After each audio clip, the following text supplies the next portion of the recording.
All right. All right, we're going to start the webinar.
All right, we'll begin. Hi, welcome to the last presentation of the final week of the National Biodiversity Teach-In. We are your co-hosts, Mahitha and Abby. And today we are going to welcome you, Dr. Becky Chaplin-Kramer. She's the Global Biodiversity Lead Scientist at the World Wildlife Fund. Dr. Becky, feel free to take it away. Great, thank you. Is that sharing working? All good. Okay. Well, hi, everyone. I'm really excited to join you for this final session of the National Biodiversity Teach-In, which I think is a nice time for us to zoom out, like way, way out, all the way to space, you can see here. Today, I want to talk to you about what we can see from space. And I want to start by asking you to close your eyes and picture a satellite.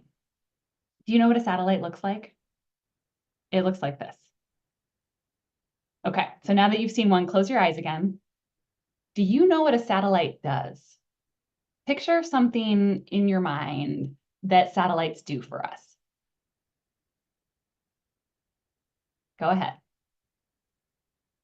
Did you picture TV, cell phones, the maps your parents use when they're driving that they would probably get completely lost without? Did you picture images of faraway galaxies, the sun, other planets, our planet? Did you picture the weather report that you maybe even checked this morning? Did you picture elephants? Satellites help us with all these things, even elephants. I promise I'll come back to that. And today I want to show you how satellites can help biodiversity. So now you're going to want to open your eyes if you haven't already, because I'm going to show you lots of pretty things because biodiversity is pretty. Here's a pretty manatee. Biodiversity is our main concern at World Wildlife Fund, where I work.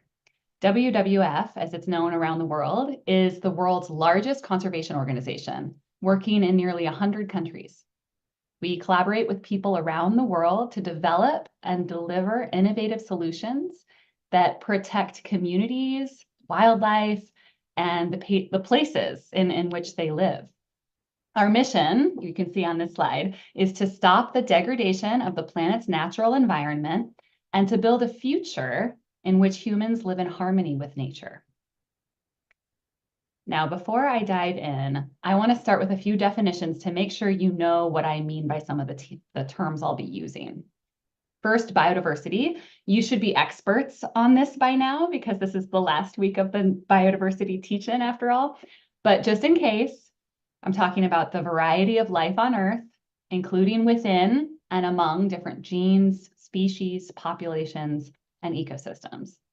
And ecosystems are communities of living and non-living things in an environment, and all of those things are all interconnected. And I'm also going to talk today about ecosystem services, which I saw on some of the learning goals is something that gets covered in middle school, which is exciting for me to see because this is my passion. It's the benefits that ecosystems provide to people, supported by biodiversity. We're going to talk a lot about that today. And also Earth observations, which are remote sensing technologies, including satellites, that provide information about the physical, chemical, and biological systems of the planet. And remote sensing just means seeing something from far away, like from satellites. Okay, so that was a lot of words. But they say a picture is worth 1,000 words, so a video must be worth about 1,000,000. So I want to share this video with you to give you a little bit more background on biodiversity and why we care about it. Diversity is in our nature. Diverse cultures, identities, skills, and knowledge. Diversity is in nature too. Biodiversity. Plants, animals, and ecosystems. It connects us and sustains us. But nature's biodiversity is at risk now more than ever before. And our own future is at stake. So ask yourself, how can you contribute to protecting all life on our planet? Because the future is in our hands.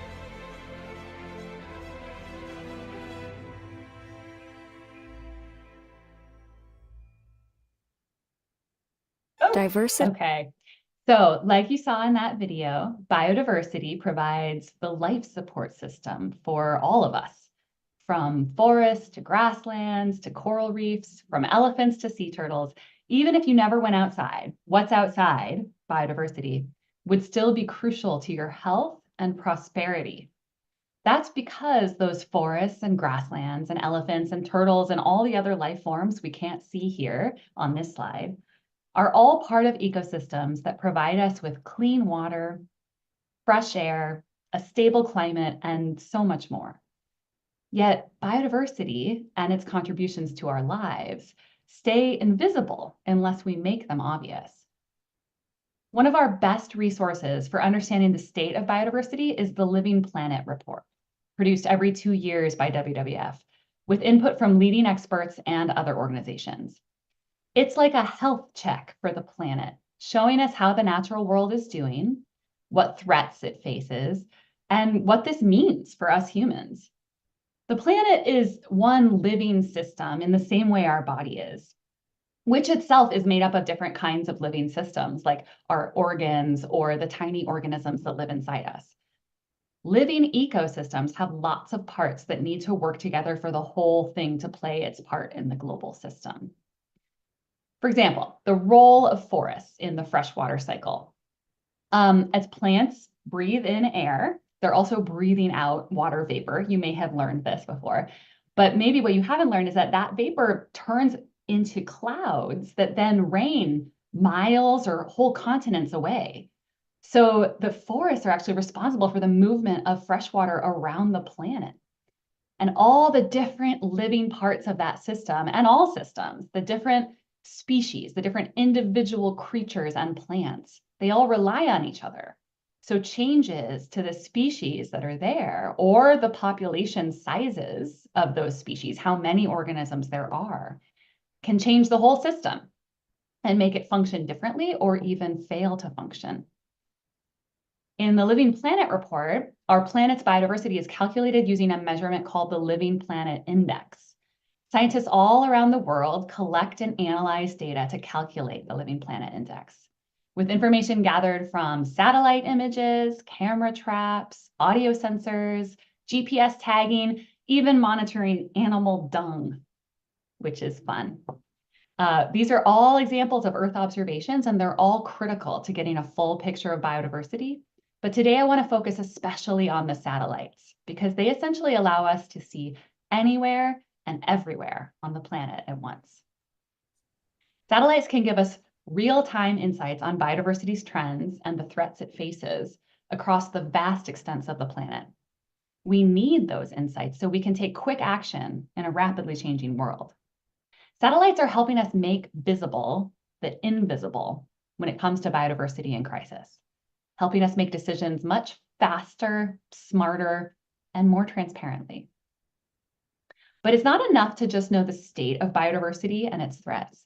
We also need to know how trends in biodiversity will impact our well-being, our health, wealth, and how we feel, so we can steer the future in directions that are good for the planet and good for all of us.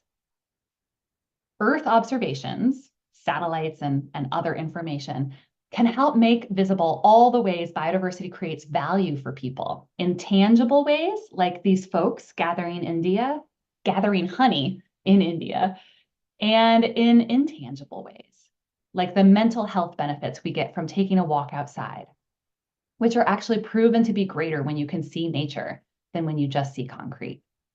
I love this particular photo because it's a now iconic example of a city using nature's free infrastructure to solve a problem. There's this city near where I live in California called Napa, part of wine country, very famous.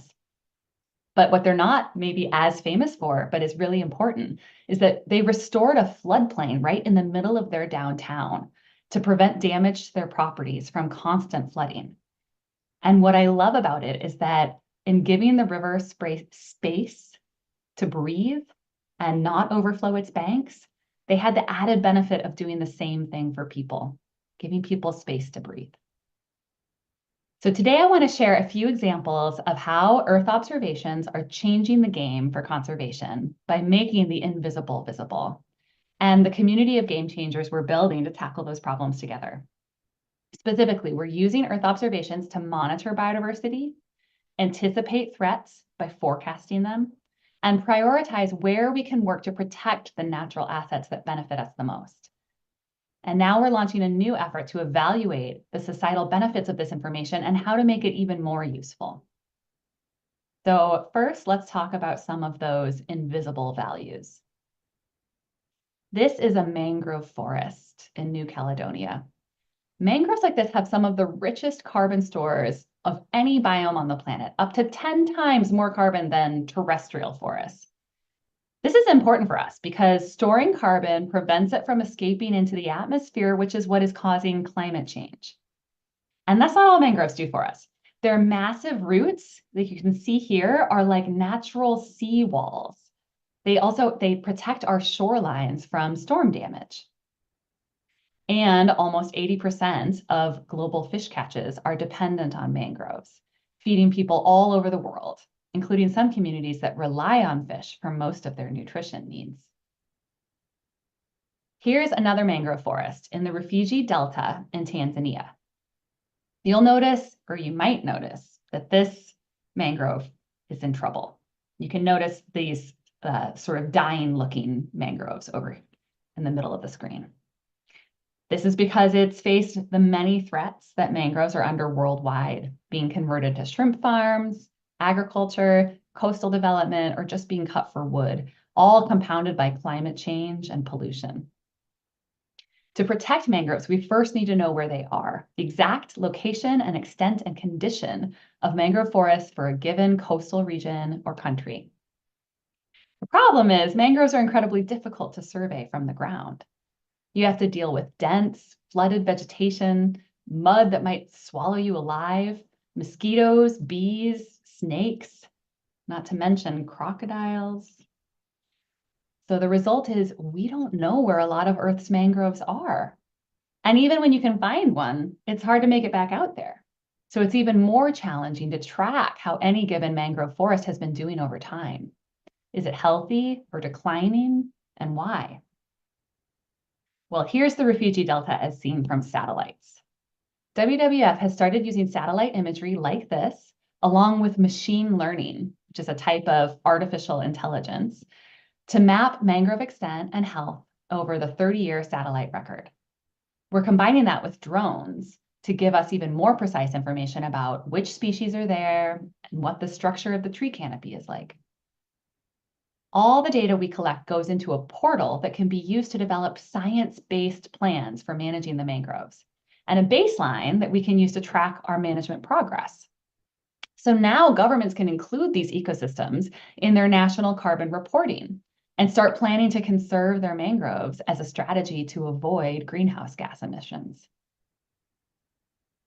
For the Rufiji Delta, satellite data helped us better understand the ecological connectivity between the mangroves and nearby coral reefs. That understanding informed the management plans for the entire seascape, which was designated just last year as a UNESCO Man and Biosphere Reserve, one of the highest orders of protection. So the reserve now is part of an internationally important biodiversity hotspot, but also a seascape that supports the livelihoods of about 100,000 people. Mangroves around the world are similarly important to their local communities and to global climate and to global biodiversity. And with Earth observations, we can do the same thing for mangroves everywhere. Okay, so you might be thinking, but that's just plants. And plants are easy because they stay put. What about elephants? See, I promised you I'd get here. Well, using high-resolution satellite imagery and AI again, we can even count elephants in the wild with as much accuracy as a human counting them by hand. These little boxes here are where the machine that was trained to learn how to pick out elephants picked them out. And you really can see there's just these little blobs. So now this is a big deal because it's really time consuming to go out into the field and count elephants. And there are some places we just can't travel because it's not safe or because it's too remote. So now with satellites, we can see everything, everywhere, all at once. So we're getting better at knowing where biodiversity is, but can Earth observations help us see emerging threats to biodiversity? Even the ones that, oh, There are a couple of questions in the chat. oh, great. This is a great place to stop. Wonderful. Okay, so one question we had was, are there any regulations or initiatives in place to address the environmental impacts of satellite launches and operations?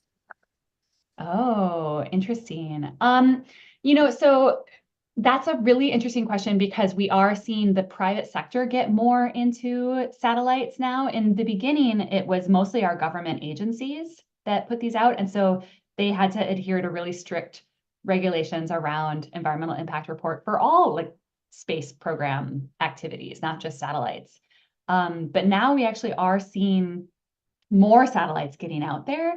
And it is a really good question and one I hadn't thought about is like, what kind of regulations are they subject to when they put those out? I will say that rocket launches are carbon intensive, but you only have to do it once and then they're up there for a really long time. So the bang for your buck is probably pretty high.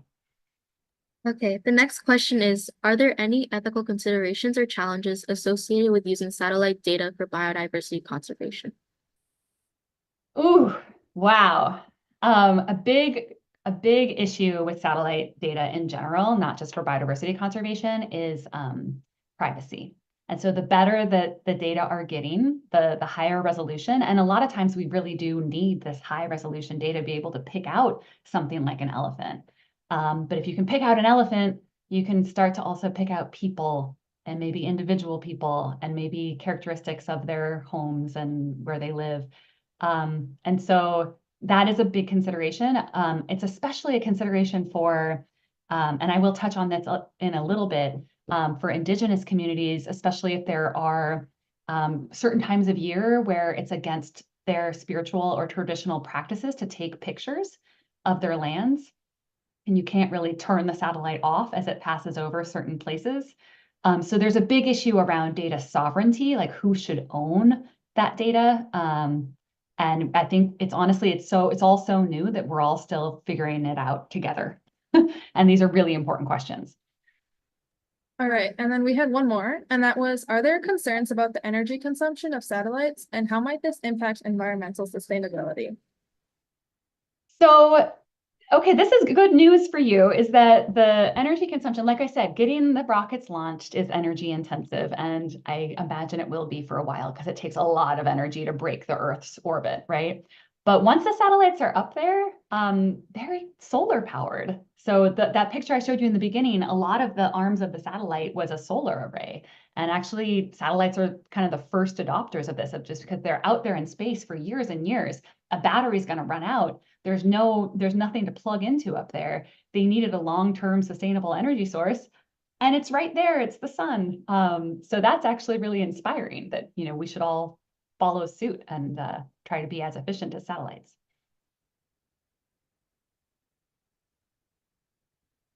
That's Okay. let you know. Okay, great. Yes, please. There's a few different sections, so if you want to stop after each section, I think that's a great idea. Thanks for these questions. Those are really smart questions. Please keep them coming.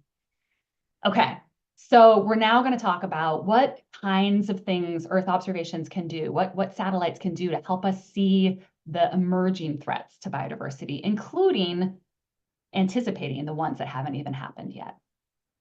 So before we get to that, let's back up a little. Mangroves aren't the only forests that are essential to our very survival. You may know, you probably have a forest in your backyard or near you, that they can provide lots of values to lots of different people. And all around the world, from the boreal forest in Canada and Russia to the tropical forests in Amazon and the Indonesian forests, they're all a key part of our planetary life support system. They provide and regulate the air we breathe, the water we drink. I already talked about their role in the water cycle, and even the weather we experience, like I said. And they play a vital part in people's well-being, including their health, their livelihoods, their cultural traditions, and spiritual values. But despite all that, forests are under increasing pressure. And we know the extent of this problem quite extensively because Earth observations have already supercharged our understanding of where deforestation is happening, where forests are being cut down or converted to other land uses like crops or pasture. And Earth observations can show us where this is happening beyond what we could see on the ground, like these deforestation alerts shown in pink here, which are put out by Global Forest Watch. But these systems only send out alerts once deforestation is well underway. Even daily trends alerts don't leave enough time to respond often. That limits our ability to work proactively rather than just reactively. So we end up recording tragedies instead of preventing them. Prevention is better than a cure. You might have heard that from your doctor at some point. It's as true for ecosystems as it is for people. It's way easier and healthier to prevent problems from happening rather than to try to fix them once they already have. So we need to be able to anticipate illegal deforestation before it happens. That's why we need a predictive system. So we've developed Forest Foresight to help us predict and prevent illegal deforestation. This tool uses satellite imagery and an increasing library of knowledge about human activities that occur right before deforestation to ultimately predict where it might take place in the near future. So here you can see where Forest Foresight predicted deforestation would happen in a forest in Kalimantan, in the Indonesian portion of the island of Borneo. So this dotted yellow circle is where Forest Foresight predicted deforestation would happen, which is exactly where it actually occurred 8 months later. And if stakeholders had been better equipped with this knowledge, they could have better prepared to prevent or respond swiftly to deforestation as it was happening. Working closely with governments and local communities, we've now tested Forest Foresight in Indonesia, Suriname, and Gabon, and it's already helping to prevent deforestation. In Gabon, for example, Forest Foresight led to 34 field visits, which in turn led to park management stopping illegal gold mining in the Menkebe National Park and preventing the logging of an estimated 30 hectares. That's 30 football fields. It's a big piece of forest. Successes like this have prompted government officials in Gabon to create plans to scale up enforcement efforts across protected areas. Now we're capitalizing on the successes in the regions we've already tested this, shown in the yellow circles, to expand the use of this information globally, including in new projects shown here in blue. Together with local and international partners, WWF wants to use Forest Foresight to reduce deforestation by 30% in the tropical forests at most risk for illegal deforestation. But Earth observations aren't just for government enforcement. They can also be a vehicle of empowerment for historically marginalized communities to hold people or groups impacting them accountable. In this video, you'll see a quick glimpse of work that WWF is now doing with indigenous communities in Brazil, using drones to patrol their forests to halt deforestation that would have otherwise gone undetected until too late. E hoje nós veio fazer uma vigilância e nós veio e soltou o drone para subir. Aí acabamos de descobrir que tem a área desmatada do outro lado do rio Jamari aqui, que é uma área desmatada muito grande E a pastagem desmatada aqui, ó. Olha o tamanho dela, ela é muito grande. Não tem fim, não dá para chegar perto. Essa parte aí que a WWF, o drone vai continuar ajudando nós nessa vigilância, não é só na vigilância, também principalmente na queimada, né? Essa parceria aqui, eu espero que não acabe por aqui, que continue. Eu quero ver a floresta em pé. Eu quero ver a floresta em pé, isso que é a minha esperança. Todo mundo junto, se unido, vai, né?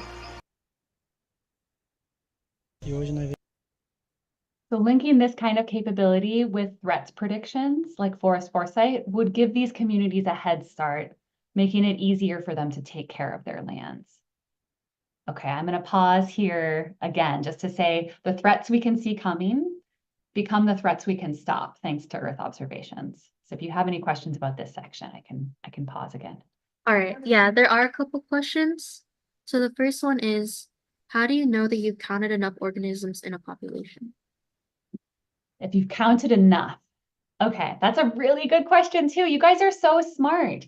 Okay, so there is a way of trying to determine that, and it's not, completely certain, but basically what you're doing is you're trying to, like, for instance, if you want to know how many species live in a particular place, you go through the whole region and you keep track of how long you've been searching, how many things that you've been finding in total, and how many new species there were. And you can plot that, what's the effort of that search that you've been spending, and on the x-axis of a graph, and then on the y-axis you plot how many new species are there. And what you'll find is that you'll find a lot of new things when everything is new, right? So as you're going along, you might find 5 new things right away, right off the bat. And then the more that you search, the fewer new things you're finding because you've already seen those things. And it creates this curve that eventually saturates, so that at some point you get to a place where you're not really finding any new things anymore. And so you have a sense that, okay, I've basically seen most things, and I feel pretty confident that we know how many species are here. But the thing is, you can also use math to sort of extrapolate that curve. Even if you don't get all the way to the top, we know that that kind of exists. So if you are somewhere along the way, you can do some math to figure out, okay, can I project how many species I think are here based on how long it took me to find these first ones? Such a good question. That is like college level ecology. So I'm super impressed with you for asking. And then we also have, how can satellite imagery and data support efforts to combat illegal activities such as poaching, which threaten biodiversity?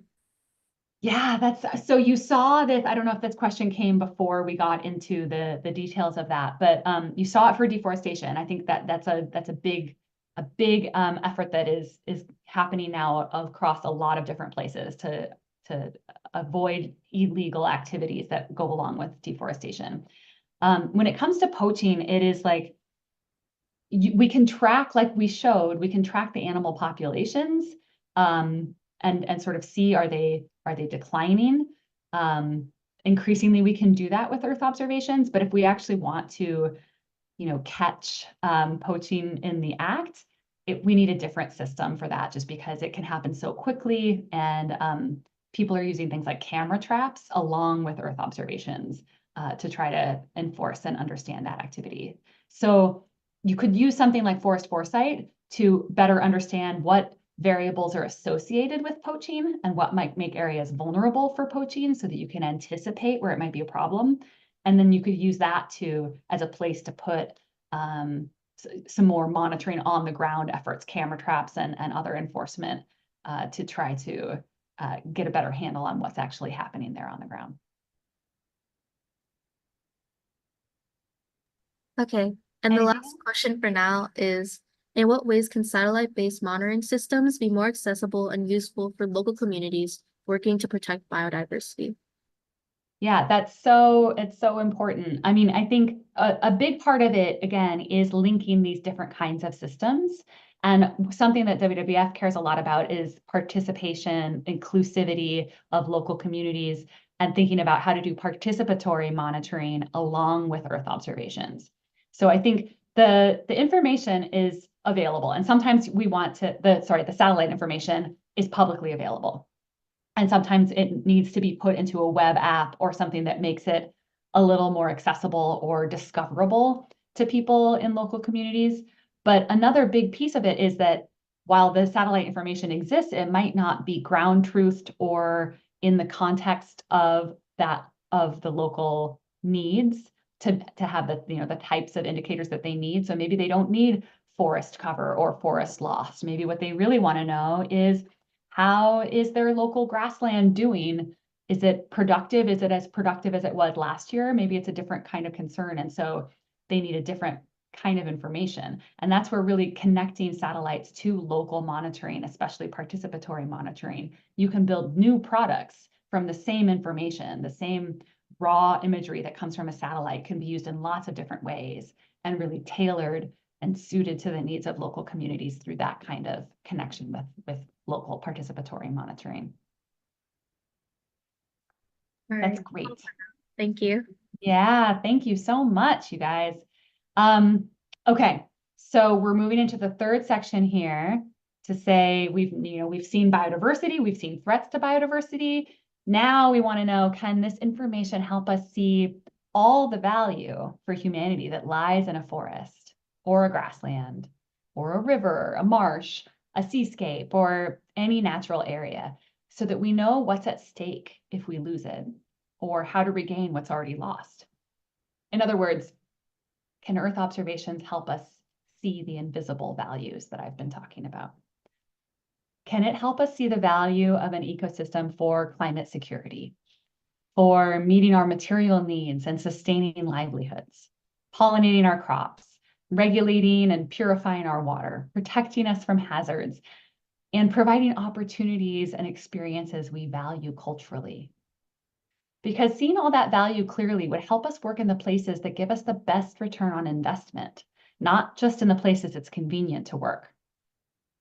Well, now we can do that too. We can model each of these benefits, these ecosystem services, which is that term I introduced you to earlier, if you didn't already know it, the benefits that people get from nature, representing the unique ways that each of them is supplied and delivered across landscapes and seascapes, making visible the sometimes invisible benefits that nature is providing to us for free.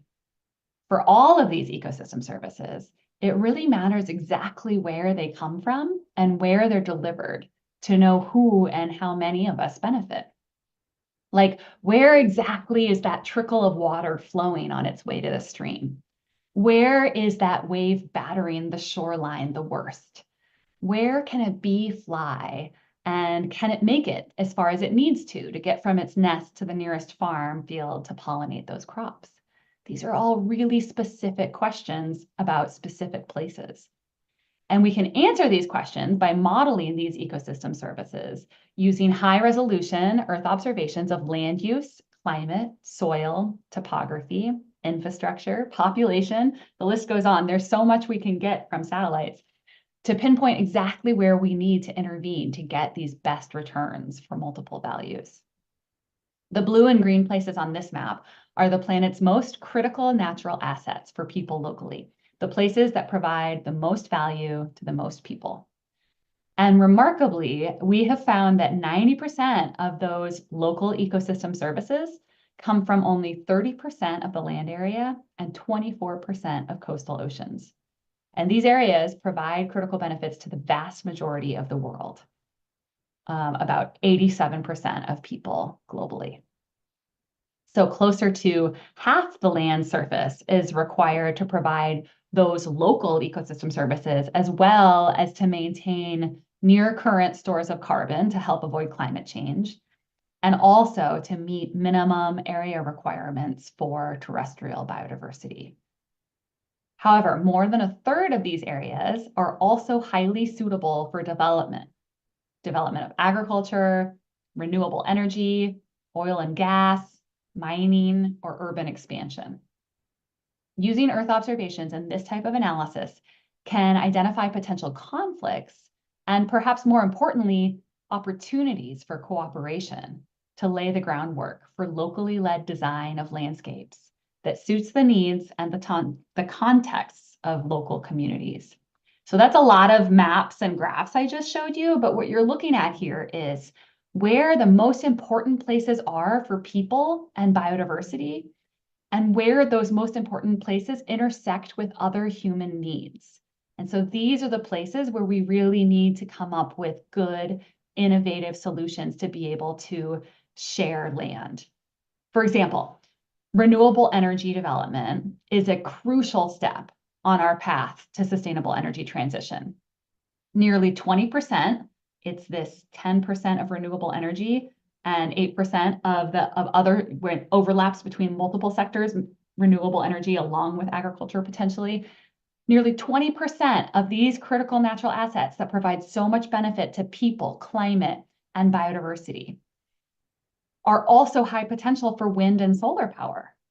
And we can't afford to not ramp up the energy transition. We have to find ways to share our most valuable lands that are in such high demand.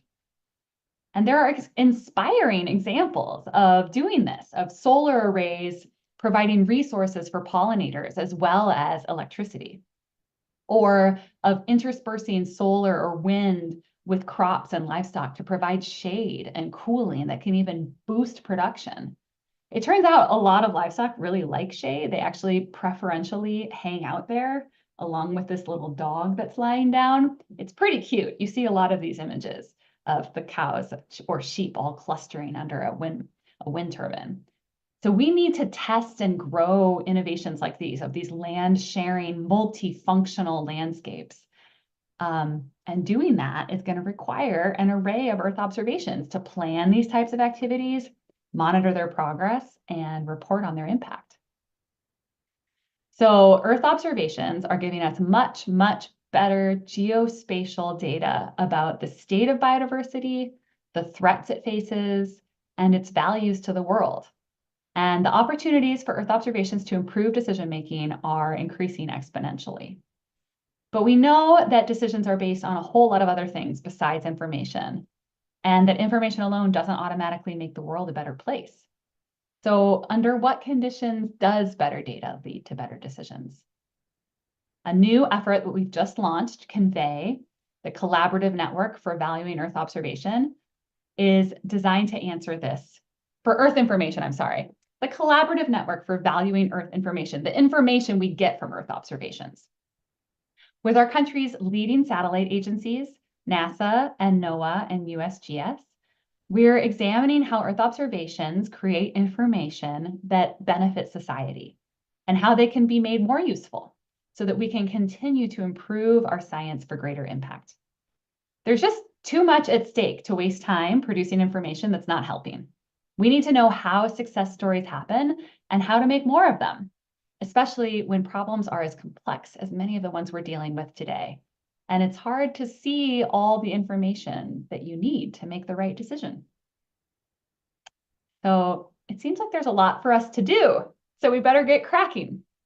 But I want to close with a story, and then I'm very excited to take more questions.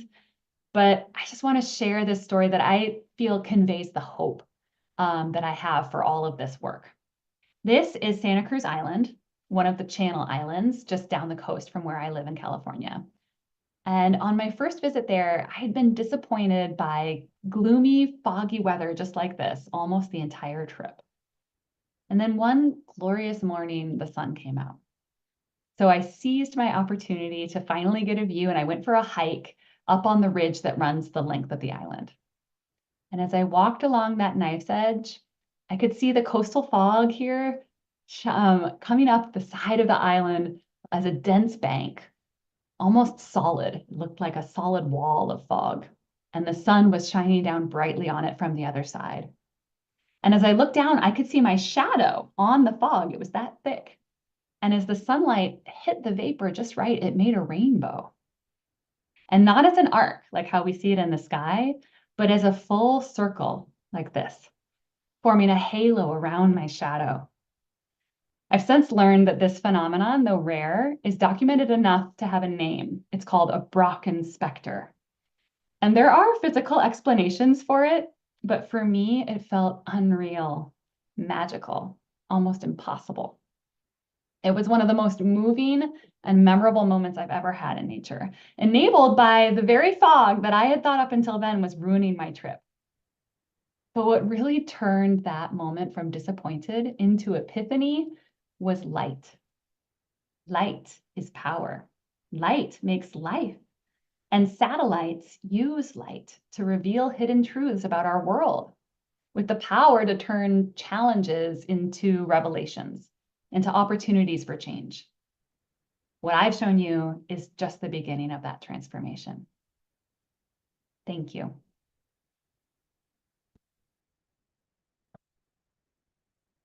All right, that was a really good presentation. We have a lot of questions for you though.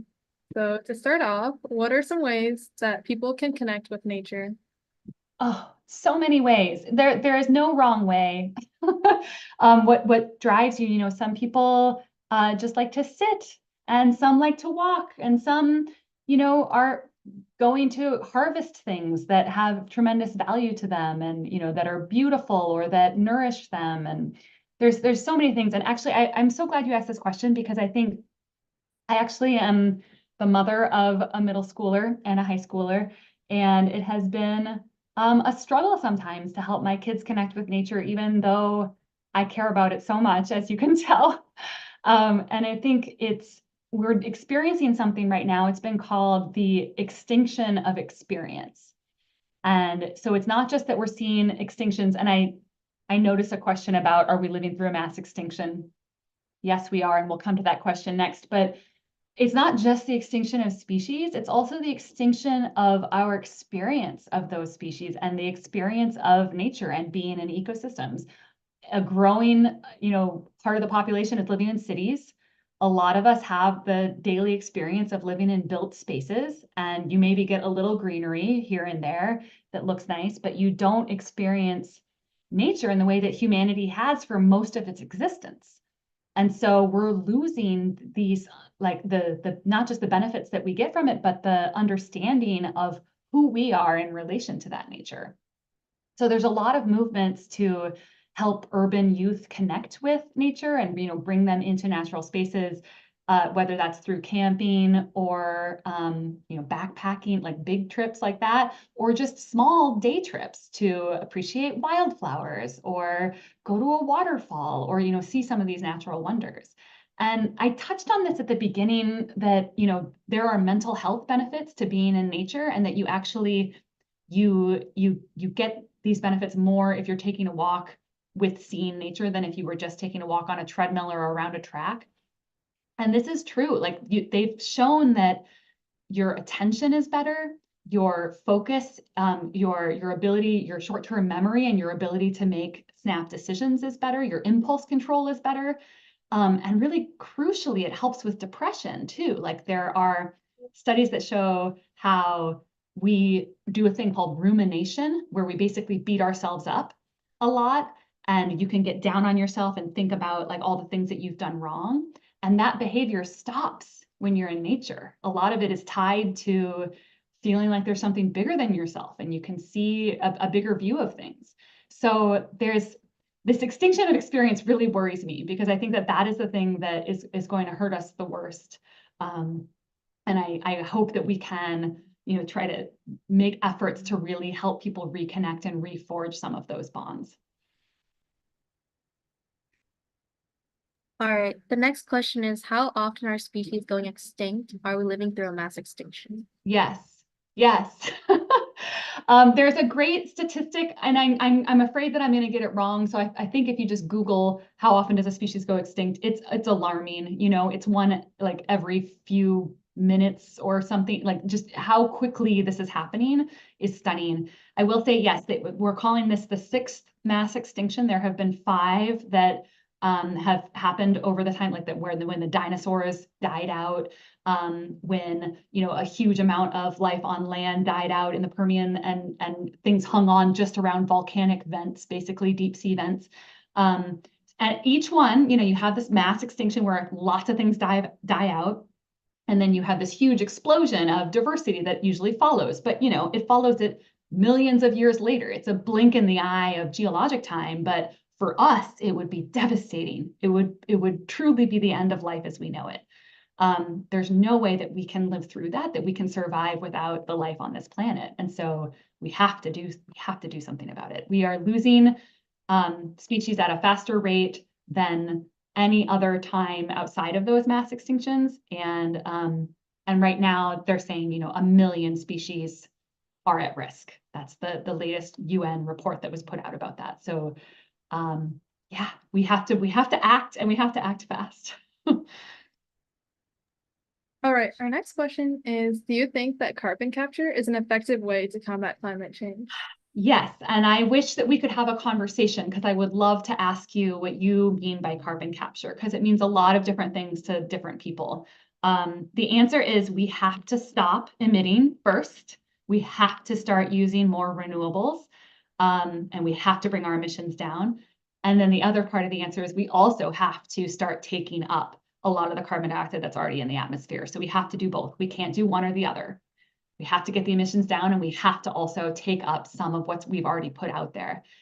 One way of doing that, and a lot of what's being talked about in conservation, is to restore forests, because plants take up carbon as they grow. And so that is a form of carbon capture. It is a potentially risky form, because in that case, it can be sometimes, the project might not last, or like what happened in California a few years ago, we had tons of carbon credits in our state that all went up in smoke when we had big fires, and you can't control that. And unfortunately, we've managed forests in a way that makes them more vulnerable to fire, because we've suppressed fire for so long. So I do think that there's a lot of potential to connect conservation with carbon capture and do things right. But there are other technologies as well, like biochar, for instance, is a form of like charcoal, basically, but that has been created not through burning, but through a really low temperature combustion, basically, that it doesn't actually burn and emit carbon.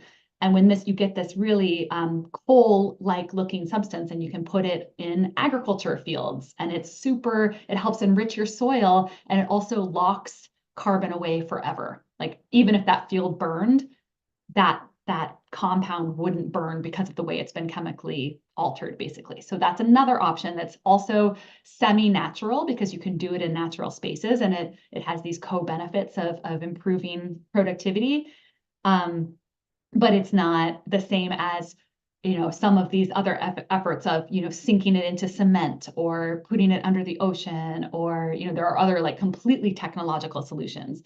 I would say nothing's off the table. A lot of things need a lot more testing to be proven. But the more that we can find synergy and co-benefits, and say this solution solves this problem of carbon capture while also offering us a lot of other benefits, those are the solutions we need to be looking for.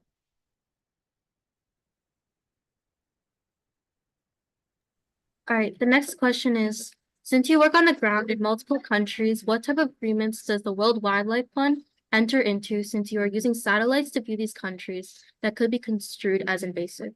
I mean, so there's like any countries that we work in, we have a whole process that's called environmental and social safeguards that every project goes through as sort of, it's kind of like our own internal impact report, so that we understand not just the risks of satellites, but the risks of all activities. Because, anything, even good intentions, can lead to unintended outcomes, and we certainly don't want to be hurting anyone that we're working with. So there's a huge, I think that's a really, really serious part of our work, is understanding the full range of outcomes that could happen, and how to minimize risk. In terms of satellites, that hasn't come up as much as a risk, because so much of it is in the public domain, that it's not whether we use it or not. It's available. You can go look it up on Google Maps right now, and so I think part of it gets back to that conversation I was having earlier about when the satellite generators, when NASA, NOAA, or when companies like Planet, other companies that are putting microsatellites up as well, when they are scoping a new product or something, like something that they're creating, it is important to have conversations, especially with Indigenous communities, to understand like what are the consequences to privacy. It's more at the stage of creating the information than using the information, because once the information is out there, anybody can use it however they want. And of course, we want to be respectful about the way that we portray our interpretation of the information. And that's why it's so important to work with communities in the development of conservation plans, because then that ensures that we're interpreting this information correctly and that it's accurately representing their realities. But I think that as far as satellite ethics go, we really do need to be considering this at the stage of the creation of the sensor, as before we put it up there.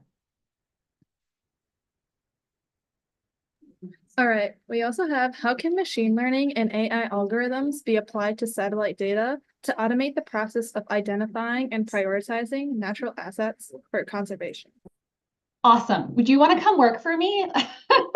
I love how you're thinking. Yeah, there's so much. This is just the next frontier. There's so many possibilities. And I think one of the things that's challenging about ecosystem services in particular, I think anytime that you can see something with your eyes and it's just you'd have to look at too many things, and machine learning is great for, right? So you can train a machine. You can say, I'm gonna show you 100 elephants and 100 not elephants, or really maybe you're going to show it 3,000 elephants and 3,000 not elephants, and it's going to learn from those experiences, and then it will be able to like test and get through a ton more imagery than you as a single human would be able ever to look at.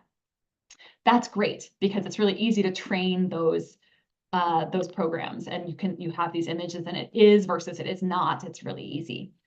Ecosystem services, because they're this invisible thing that I've been talking about, it's an emergent property of an ecosystem. It's a lot harder because you can't just look at a forest from above and say, that's doing a great job at purifying the water, because I can't see what it's doing underneath the canopy to, hold on to sediments and prevent erosion or to trap pollutants.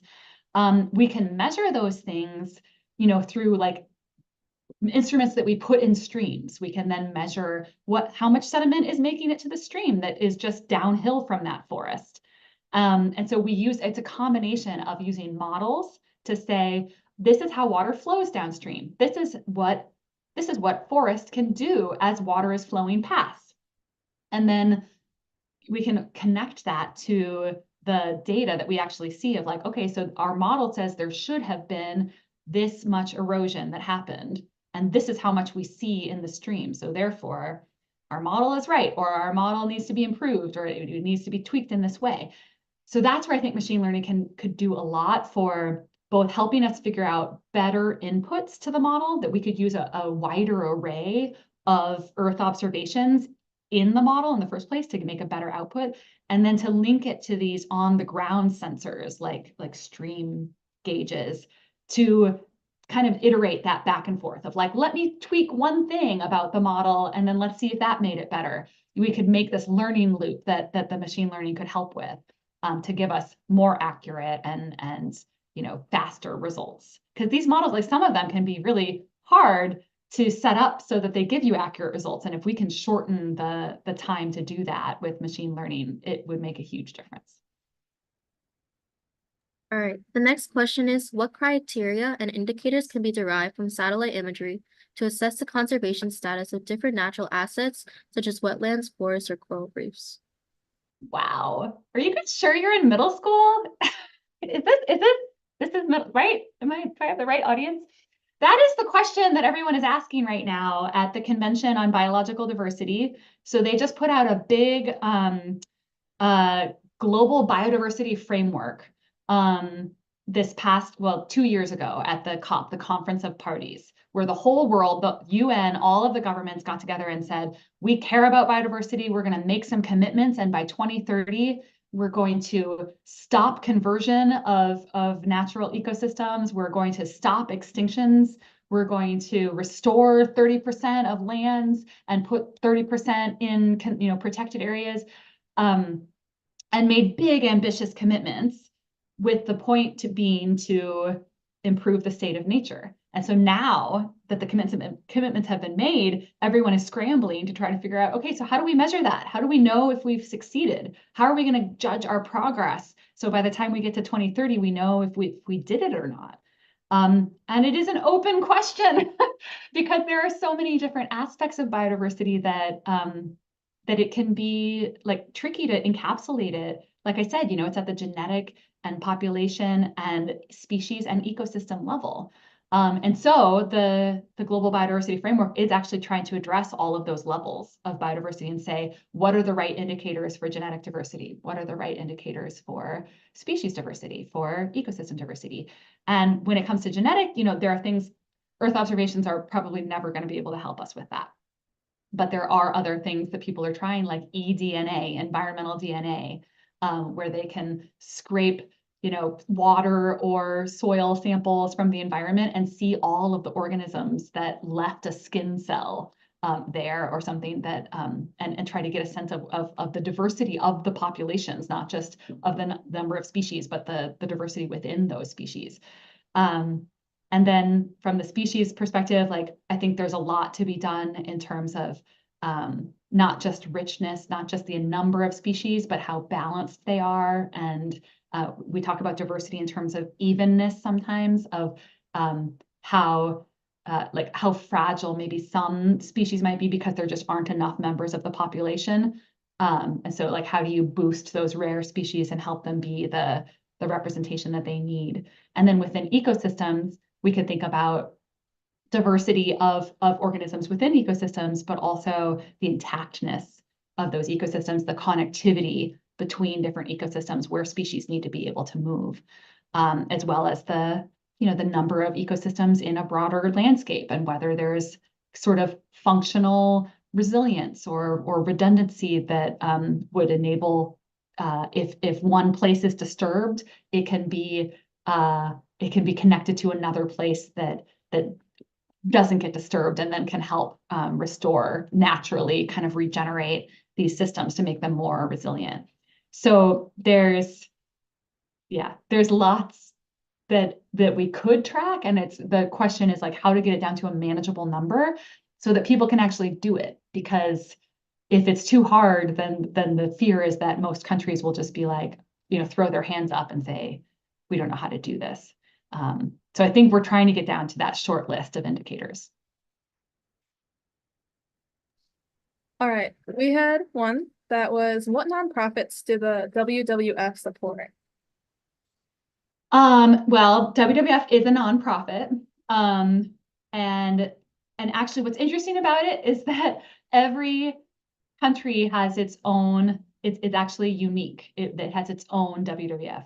And actually the reason we go by WWF is because in parts of Europe and the UK, it's the Worldwide Fund for Nature. And in the US, it's World Wildlife Fund. So we all keep the same acronym, even as different parts of the partnership can change. And so a lot of times we actually do work together. One country office, WWF US, works with another country office in Latin America or Africa or Asia. And so there's that cooperation between nonprofits. But then there's always local nonprofits that are more community-based, even at the national level, even if it was WWF Nepal, where I was just in Nepal meeting with people there. They have their own country office, but even still, it's important to work with local, community-based nonprofits that have tight relationships with communities there and can help make connections and make relationships.